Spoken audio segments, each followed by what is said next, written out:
અલ્ટ્રાટ્રેક સિમેન્ટનું બહારનું લોકેશન.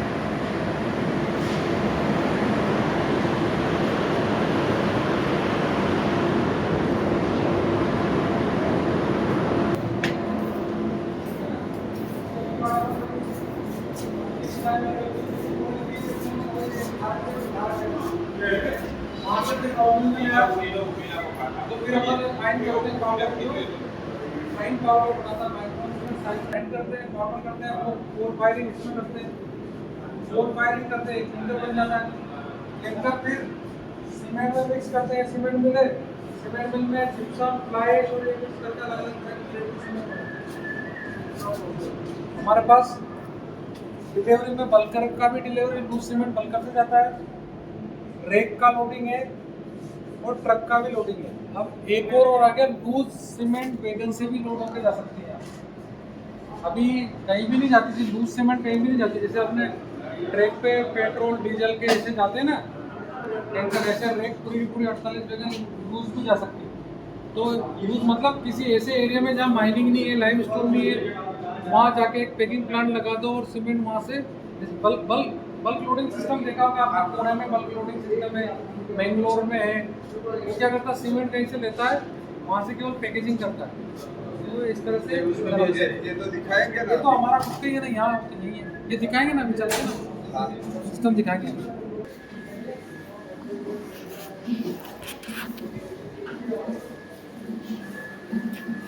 तो आया अभी एक बार बता देते हैं.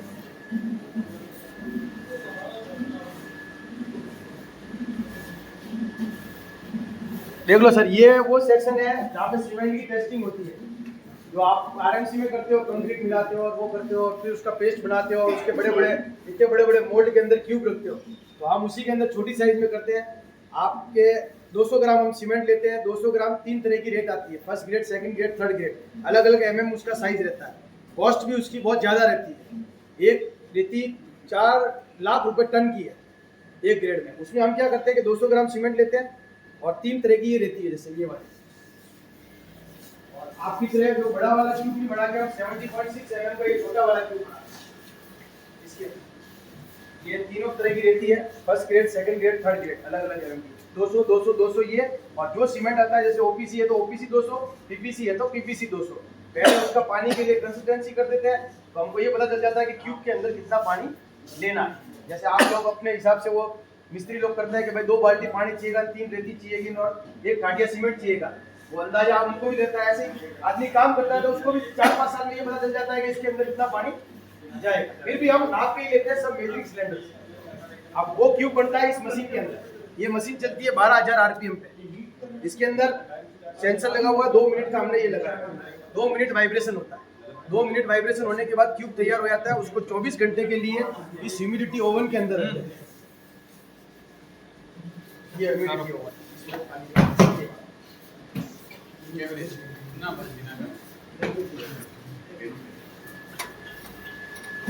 ये इस टाइप जैसे ये क्लिंकर का क्यूब है. अगर ऐसा ये ओपीसी का होगा तो उसके ऊपर ओपीसी मार्किंग कर देंगे.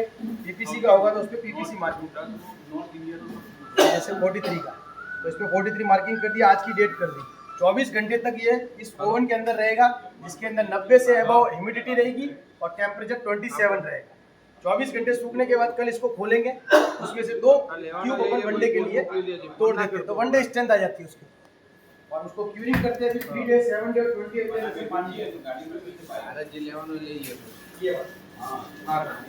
पानी में क्यूरिंग इसमें सुपर और वेदर भी ऐसा कुछ नहीं है. वेदर के लिए LWP लिखते हैं लोडिंग वेदर प्लस अगर वो पैकिंग में चला है और सीमेंट मिल में चला है तो ग्राइंडिंग वेदर प्लस GWP लिखते हैं. और पीपीसी के ऊपर लिखते हैं LPPC और लोडिंग 53 के ऊपर लिखते हैं लोडिंग 53 और 43 का मैंने बताया जैसे लिखा हुआ रहता है लोडिंग 43. हर किसी की मार्किंग अलग रहती है. सब क्लिंकर होता है उसकी मार्किंग अलग है और डे वाइज रहते हैं. 3 डे में कौन सा निकलेगा. जैसे आज का क्यूब है अगर आज वो पानी में रखा है तो उसका एक दिन आज हो गया कल और परसों मतलब मंडे का वो 3 डे में रहेगा 7 डे का थर्सडे में रहेगा और 28 डेज का थर्सडे में रहेगा. इस पे डेट भी रहती है उस हिसाब से हमने ये पर्ची भी लगा है. जब तोड़ने का दिन आता है ऑटोमेटिक इसमें से निकाल लेते हैं. इसमें भी टेम्परेचर ह्यूमिडिटी फिक्स है 27. और बाकी सारा ये जैसे आपको पता है ये स्ट्रक्चर पूरा बना हुआ है जो आप ऊपर से देखते हुए आए थे, ये वाला। अब जैसे आपने ये देखा था ना, ये आपने वहाँ लाइमस्टोन देखा था, ये पत्थर, इसको पीसा, इसको किलन में पकाया, ये क्लिंकर बना। अब इसके साथ में अपन ने ऐड किया जिप्सम, तो सीमेंट बन गया ओपीसी। ये तीनों मिला के बनाते हैं ओपीसी, बन गया। अब इसके साथ में मैं अगर एक फ्लाई एश ले लूंगा तो वो बन जाएगा पीपीसी, और इसी फ्लाई एश के साथ में मैं अगर ग्राइंडिंग एड अल्ट्रा 7000 ले लूंगा तो वो बन जाएगा वेदर प्लस। सुपर में भी यही रहता है फ्लाई एश पीपीसी, लेकिन उसका फाइनेंस अपन ज्यादा रखते हैं। मतलब सुपर में फ्लाइज तो डालते ही है, फ्लाई एश तो डलती है, कम परसेंटेज में डलती है पीपीसी से कम। पीपीसी।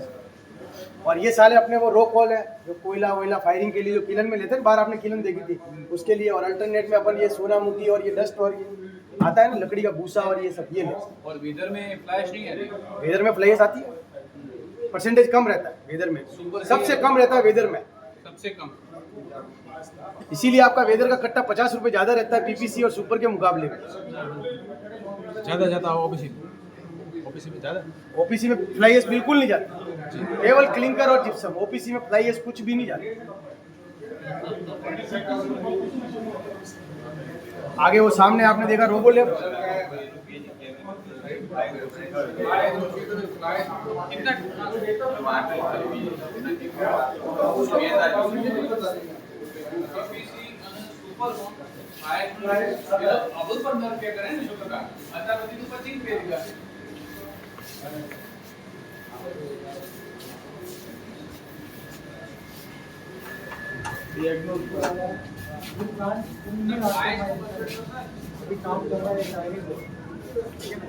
यहाँ क्या है, सैंपल है, रॉ मिल है, सीमेंट मिल है, सबका सैंपल ऑटोमेटिक आएगा।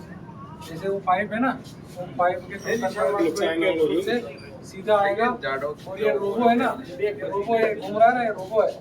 ये रोबो सैंपल को बनाएगा, टेस्ट करेगा, इस मशीन को देगा और अपने आप रिजल्ट आएगा। मेन लेस जॉब है। अगली बार कभी विजिट में आओ तो आपको पूरा ये ऑटोमेटिक चलता हुआ दिखेगा। पूरी कमीशनिंग चल रही है, 70-80% काम हो गया है, पूरा फुल्ली ऑटोमाइजेशन, कहीं से कहीं तक कोई डिफरेंस नहीं है। એટલે સમજ્યા આપણે ये મેન્યુઅલી બે પદ્ધતિઓથી કરવું પડે मैनुअली आओ, सैंपल लाओ, प्लेट बनाओ, एक्सरे में टेस्ट करो, केमिकल नाइट्रेशन करो, सब खत्म। पूरा ऑटोमाइजेशन सिस्टम बना दिया पूरा का पूरा। ये थर्मो का है, ये सब बहुत कॉस्टली इंस्ट्रूमेंट है, इंडिया में नहीं बनते। ये लगभग 2.9 करोड़ की एक मशीन है। ऐसी हमारे पास 3 मशीन है, एक अगर रखी है तो 2 स्टैंड बाई इधर रखी है। अभी ये इसको लाइन में नहीं लिए तो ये चल रहा है। इससे क्या होगा कि पहले जब टेस्टिंग होती थी, पहले के जमाने में, आज से 40 साल पहले, तो पहले क्या टाइट्रेशन करता था। पहले भी ब्लड सैंपल टेस्ट कराने जाओ तो कितने टाइम बाद रिपोर्ट आती है। अभी तो ब्लड सैंपल उसमें रखता है, एक वो डीप करता है और रिजल्ट पूरे डिस्प्ले हो जाते हैं। आजकल जमाना बहुत हाईटेक हो गया। तो 2 सेक्शन है, ये केमिकल और ये फिजिकल। केमिकली सब इससे होता है, लेकिन इस मशीन को भी टेस्ट करने के लिए नॉन सैंपल तो करना पड़ेगा, तो फिर हम लोग उसको स्टैंडर्ड सैंपल बनाते हैं केमिकल टेस्टिंग से। तो केमिकल टेस्टिंग की फैसिलिटी भी इधर है।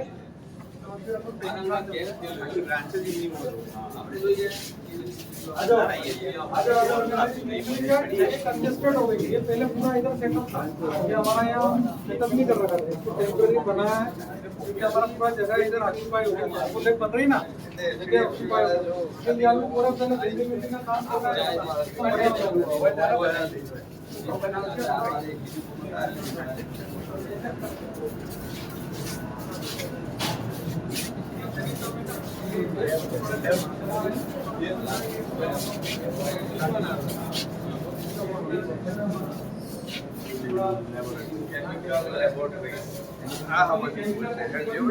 मशीन को जो कैलिब्रेट करने का वो सही दे रही नहीं दे रही, उसको आप जब टेस्ट करोगे तब आपने जो टेस्ट किया वो रिजल्ट उसने अगर दे दिया तो वो सही काम कर रही है।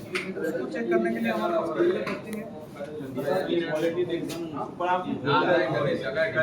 સર ક્યાં બોલે जैसे मशीन है अपनी, कोई भी मशीन सही काम कर रही नहीं कर रही, वो अपन ने उसको रिजल्ट दिया, उसमें रिजल्ट दिया, लेकिन इसकी एथेंटिसिटी क्या है, तो उसको लिए हम उसको नॉन सैंपल देते हैं।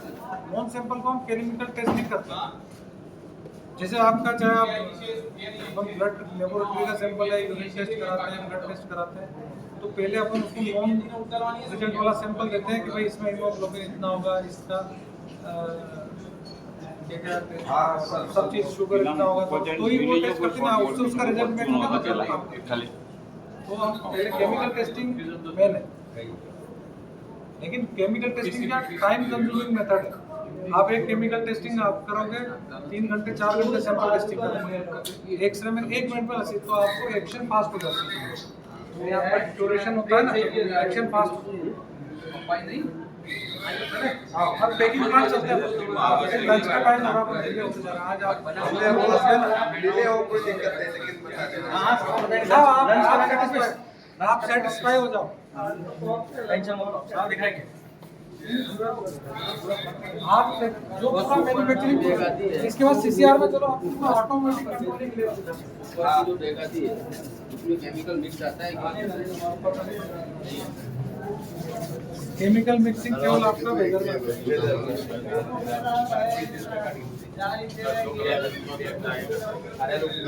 ऊपर सीसीआर में चलेंगे सीढ़ियों से, सीढ़ियों से पूरा ऑटोमेटिक लैब है, वो ऑटोमेटिक प्लांट है जहाँ से पूरा कंट्रोल होता है, पूरा सिंगल ड्राइव कंट्रोल। भाई चलो आंखों पूरा प्लांट क्यों नहीं कंट्रोल रहता है जो ये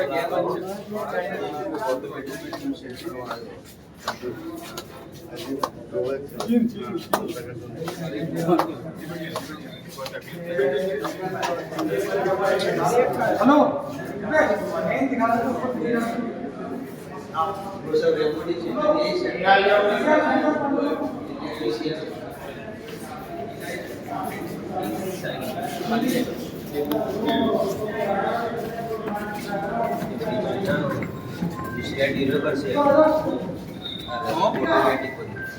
ચાઇના નો અંદર બેઠો આપણો બધા બોટ ચાઇના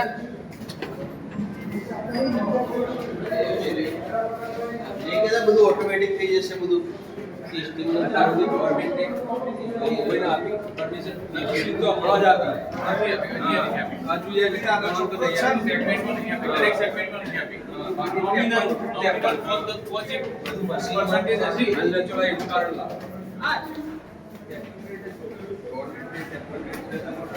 લિસ્ટિંગ દેવી છે મંગાઈ દે બના એ બનવા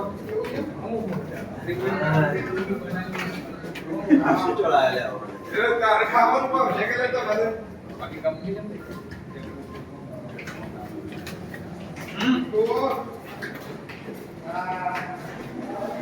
वे पूरा वीडियो ग्रुप में મૂકજો, તમે બધા વિડિયો દીધા છે કોને વિડીયો બધા પણ એમાં ડાઉનલોડ લાંબા થાય ને એટલે કરવા બહુ મુસીબત છે, પણ થઈ જશે એકદમ। બાકી સંજય કે કરવા ભાઈ જે ખર્ચો થાય તો ફોટોગ્રાફી ના દે પછી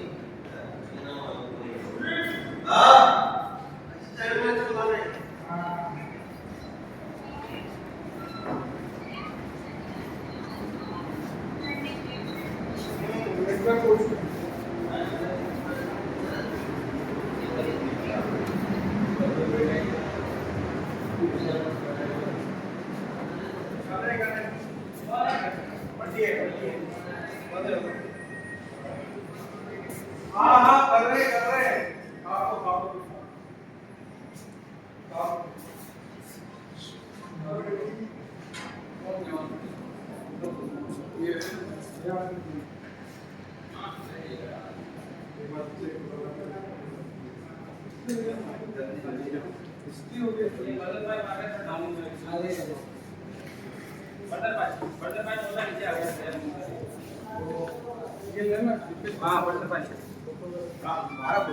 ये है ना पूरा प्लांट। हाँ बटन पाइप का बोल रहा है सर, मैं प्रेशर जो था ना जीरो हो गया था। एक एक सिंगल से सिंगल ड्राइव छोटे से छोटे 2 एम्पीयर की और 4 बिल्कुल नीचे एम्पीयर झुका है। सारा यहाँ से तक हाँ वो भी देखने गए मनीष भाई, प्रेशर भी जीरो हो गया था, 400-500 आ गया था बटन पे।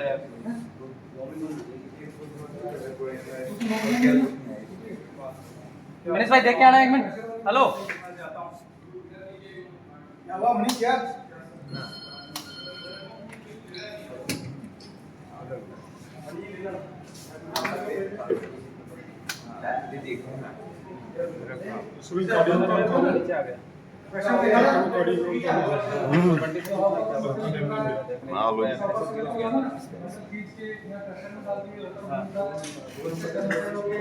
मैंने कहा बहन तावा दिया વાંધો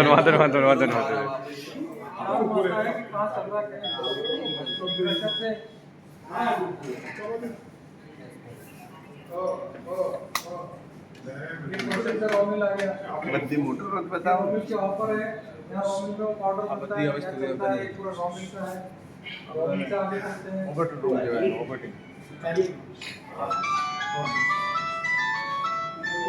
ये कोई कहता है नहीं।